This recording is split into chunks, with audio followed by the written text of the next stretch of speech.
Here's a fun encounter that incorporates the 5e 2024 weapon mastery properties. Start with a room full of piles of bones. Now, each of these piles of bones, if a player character moves within 5 feet of it, will animate into a skeleton. Very scary. Now, that's not a big surprise. I don't think anyone will be impressed by that.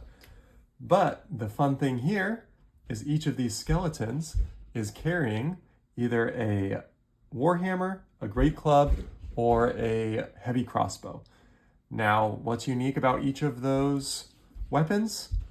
They all have the push weapon mastery property. And we're going to say these skeletons are proficient with that weapon mastery. They are masters of the weapons. So when this skeleton attacks you, even though it's just a single weak skeleton, it is going to be able to push you up to 10 feet, which 1, 2, or 5, 10 puts you within 5 feet of his two buddies, which now animate. Now, unless you kill them quickly when they take their turn, one of these is going to push you 5, 10 into 2 more skeletons. And what seemed like a simple skeleton is now an army of skeletons, which is pretty fun. Now, I want to make it even more interesting.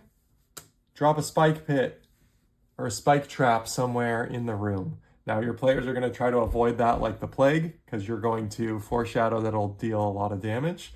And the skeletons have another use for pushing. Maybe they're not pushing you into other skeletons. Maybe they're trying to push you into the spike pit now. This might be a great way to start having your players pay attention to what weapons their enemies are carrying. Now, I'm not saying you should implement these weapon mastery abilities in all of your monsters, but it's a fun way to mix things up. And it'll definitely have your players having a good time. This might even get your players to start paying attention to the weapons their enemies are carrying. Then you can foreshadow all sorts of cool encounters just by having an NPC holding a certain weapon.